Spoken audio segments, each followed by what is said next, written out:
Dr. James Dowd, author of the Vitamin D Cure. We've talked a lot about vitamin D and how we can get it. How much do we need each day? I think that's a big question that most people want to know. So, daily dose of vitamin D.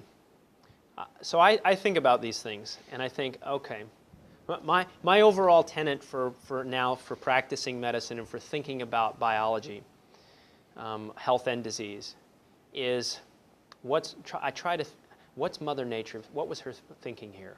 Okay, not that this was a forward thinking, okay, come up with a blueprint and then design the world ahead of time. It's this beautiful thing that's designing itself all the time and adapting all the time.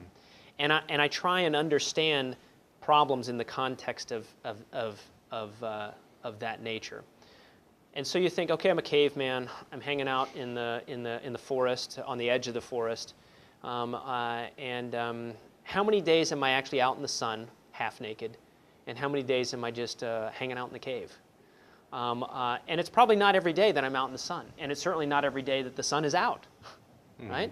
So when you think about it as a daily dose, there probably isn't a daily dose. There's probably an average amount of sun exposure that results in an average amount of vitamin D that you can measure in your bloodstream. And it makes sense it's that because the half-life of vitamin D is about 10 weeks. Okay. So if your vitamin D level is, this was really cool stuff. They did this in Navy submarine sailors. What a perfect crew to use.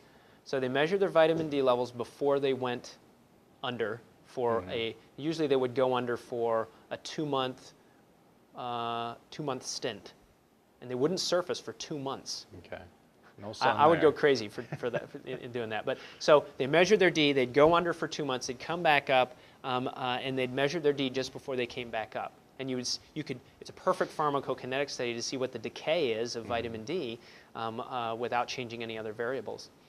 And from those data, we know that the decay rate of vitamin D3 is about 10 weeks to drop in half. Okay. Okay? So that's a pretty long time. So if you jack your D levels up and they're 50, it drifts down very slowly over 10 weeks. So you don't need to get a dose every day to keep it there. You just need to get, on average, over a period of a month, enough to keep it from drifting down too far. Okay? You don't want it to drop in half between doses. You want it to drop maybe by 25%. So maybe every 2 or 3 weeks you could get a dose, and that might be enough. Okay? With that half-life. Sure. Okay? So that tells us you don't really need to dose it every day.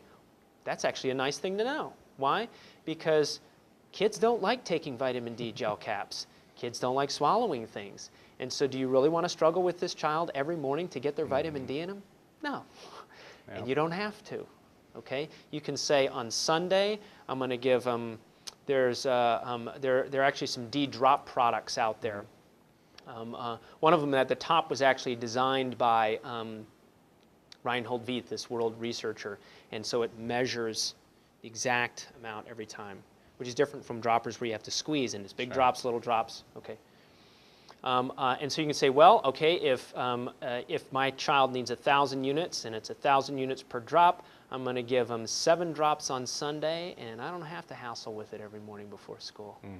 Beautiful, right? Yeah. And adults can do the same thing. So you can say, well, if I need 4,000 units a day, and I just can't remember, I'm just not in the habit of taking stuff every day, because its half-life is 10 weeks, you can take it once a week too. Okay?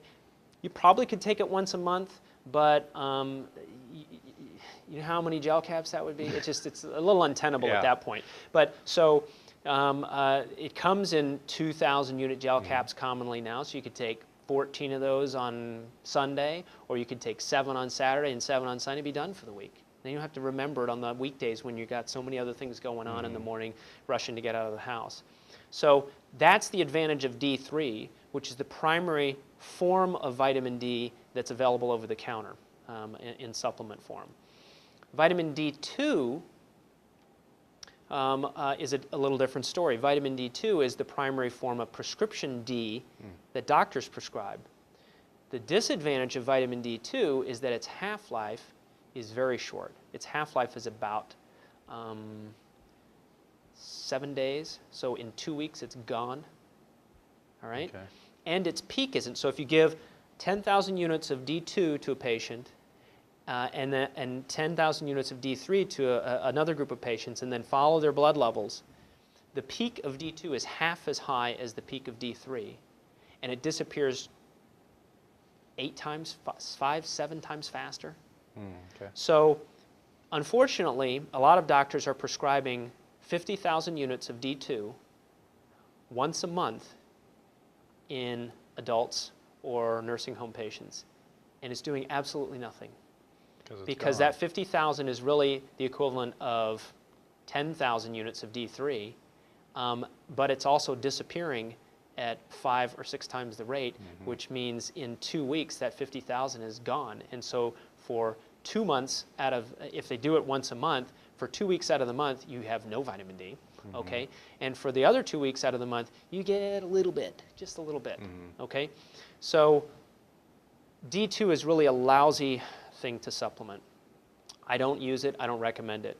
And I recommend getting something over the counter. It's less expensive, it's more potent, has a longer half-life. It's what our body makes from sunlight. It's what we make for ourselves, not a plant-sourced vitamin D.